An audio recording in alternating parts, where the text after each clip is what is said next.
आज का सवाल है, एक सवाल हम करते हैं। सवाल लिखा मैंने, सिद्ध कीजिए कि √2 एक अपरिमेय संख्या है। ये सवाल है, इसे हमें हल करना है। इस सवाल को सिद्ध करना है, √2 एक अपरिमेय संख्या है। किस तरीके से इसे हम अपरिमेय संख्या सिद्ध करेंगे? देखो, परिमेय संख्या और अपरिमेय संख्याओं की पहचान क्या होती है?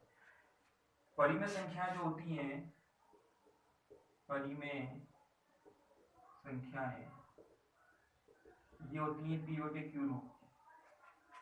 ठीक, जो संख्याएं p/q रूप में लिखी जा सकती हैं उन्हें परिमेय संख्याएं कहते हैं, और जो संख्याएं p/q के रूप में नहीं लिखी जा सकती वो कहलाती है अपरिमेय संख्याएं। जो संख्याएं p/q के रूप में नहीं लिखी जा सकती वो कहलाती हैं अपरिमेय संख्याएं। यानी कि कहने का मतलब ये है, जो संख्याएं परिमेय संख्याएं नहीं होंगी, जो संख्याएं परिमेय संख्याएं नहीं होंगी वो कहलाएंगी हमारी अपरिमेय संख्याएं। क्या कहलाती हैं? अपरिमेय संख्याएं। देखिए, परिमेय संख्याओं को हम p/q के रूप में लिख सकते हैं, और p/q के रूप में लगभग सभी संख्याएं लिखी जा सकती हैं।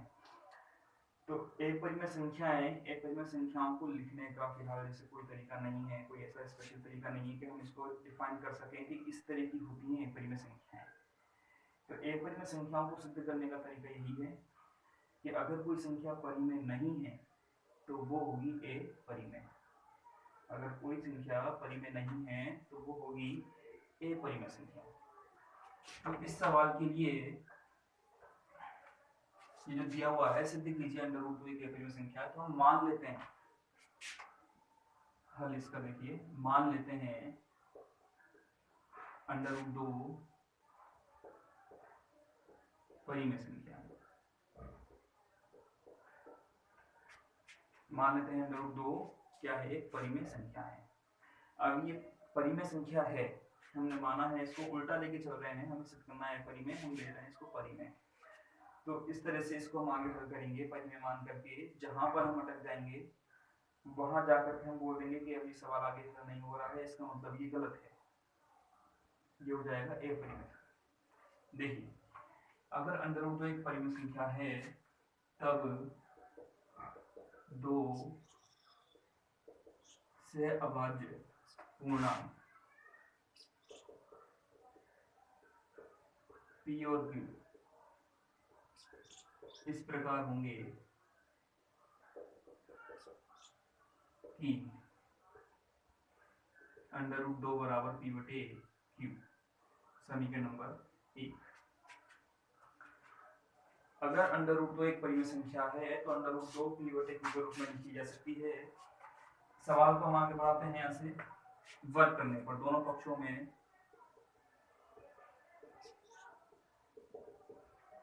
वर्ग करने पर, देखिए √2 का हम वर्ग करते हैं तो इधर p/q का वर्ग हो जाएगा। √2 का स्क्वायर होता है 2 बराबर p²/q²। यहाँ से एक कंडीशन आती है हमारे पास, अगर हम इसके बटे में 1 मान लें तो एक कंडीशन आएगी, वज्रगुणा करने पर वज्रगुणा हम करेंगे तो p² बराबर 2q²। ये हम लिख सकते हैं कि p²/2 बराबर q²। समीकरण नंबर 2, p²/2 बराबर q²। इसका मतलब यह है कि p² 2 से भाज्य है, हम p² 2 का भाग दे रहे हैं और हमारा आंसर आ रहा है q²। ठीक है, अर्थात समीकरण 2 का अर्थ है, समीकरण 2 से स्पष्ट है कि p² 2 से भाज्य है, और यदि p² 2 से भाज्य है तो p भी 2 से भाज्य होगा। अगर p स्क्वायर 2 से भाज्य है तो p भी 2 से भाज्य होगा। ये गणितीय आधारभूत प्रमेय है, फंडामेंटल थ्योरम ऑफ मैथमेटिक्स। यदि p स्क्वायर 2 से भाज्य है तो p भी 2 से भाज्य होगा। अब यदि p 2 से भाज्य है, p में 2 का भाग जा रहा है तो हम p में 2 का भाग देंगे और कुछ ना कुछ इसका आंसर आता है, जिसे हम मान लेते हैं r। इसका आंसर आ रहा है r। वर्क करने पर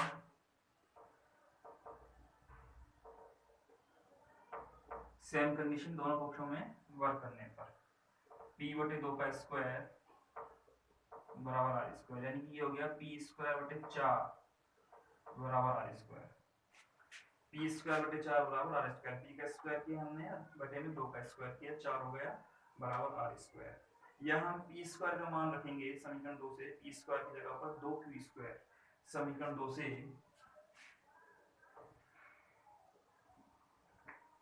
समीकरण 2 से p स्क्वायर का मान रखने पर हम p स्क्वायर का मान अगर रखेंगे समीकरण 2 से 2q स्क्वायर, तो 2q स्क्वायर बटे 4 बराबर r स्क्वायर। p स्क्वायर की जगह पर हमने जो मान रखा है 2q स्क्वायर, समीकरण नंबर 2 से 2q स्क्वायर यहाँ पर हमने रख दिया p स्क्वायर की जगह पर। देखिए 2 बार कैंसिल हो गया तो q स्क्वायर बटे 2 बराबर r स्क्वायर, समीकरण नंबर 3। देखिए ये समीकरण बिल्कुल इसकी तरह आई है, p स्क्वायर बटे 2 बराबर q स्क्वायर की तरह है। ये बिल्कुल ही समीकरण 2 की तरह बिल्कुल समीकरण 3 है। समीकरण 2 मतलब p स्क्वायर बटे 2, p स्क्वायर 2 से भाज्य है, p स्क्वायर 2 से भाज्य है, तो यहाँ पर q स्क्वायर बटे 2 यानी q स्क्वायर 2 से भाज्य है। समीकरण 3 से स्पष्ट है कि q स्क्वायर 2 से भाज्य है। q स्क्वायर अगर 2 से भाज्य है तो q भी 2 से भाज्य होगा। देखिए बिल्कुल हम इसी की तरह कर रहे हैं जैसे हमने यहाँ लिखा था p स्क्वायर बटे 2 में, कि p स्क्वायर 2 से भाज्य है, p स्क्वायर 2 से भाज्य है तो p भी होगा 2 से। इसी तरह की q स्क्वायर 2 से भाज्य है तो q भी 2 से भाज्य होगा। p भी 2 से भाज्य है, q भी 2 से भाज्य है, अर्थात p तथा q दोनों 2 से भाज्य हैं। p और q दोनों जो है 2 से भाज्य हैं। देखिए p और q दोनों 2 से भाज्य हैं तो ये सहअभाज्य नहीं हो सकती। हमने लिखा है कि 2 सहअभाज्य पूर्णांक हैं p और q। p और q क्या है? 2 सहअभाज्य पूर्णांक। लेकिन हमने लिया है यहाँ पर p और q दोनों 2 से भाज्य हैं। जब दोनों संख्याएं किसी एक संख्या से भाज्य होती हैं तो वो सहअभाज्य नहीं हो सकती, ये सहअभाज्य नहीं हो सकती। p और q दोनों 2 से भाज्य हैं, इसका मतलब p और q सहअभाज्य नहीं है। जबकि हमने शुरुआत में लिखा था कि दोनों क्या हैं? सहअभाज्य पूर्णांक हैं। p और q सहअभाज्य पूर्णांक हैं। ये विरोधाभास हो गया, जो कि इस कथन का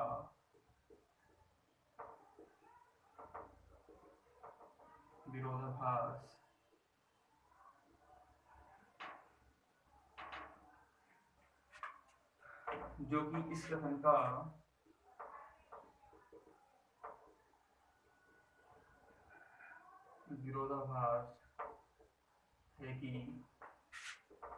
p और q सहभाज्य है।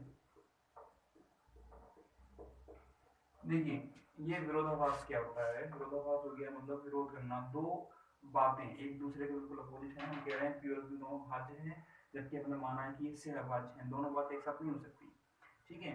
तो देखिए ये हमने सिद्ध किया है पूरा, ये जो हमने सिद्ध किया है p और q दोनों 2 से भाज्य हैं, ठीक है। तो ये बात हमारी बिल्कुल सही है। तो इसका मतलब हमें कहना पड़ेगा कि हमने जो माना है कि दोनों सहभाज्य पूर्णांक जो हमने माने हैं ये गलत कल्पना है। ये हमारी कल्पना क्या है? गलत है,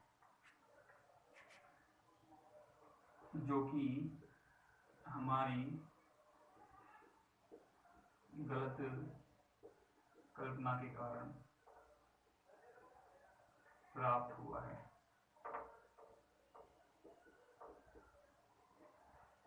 अतः √2 एक परिमेय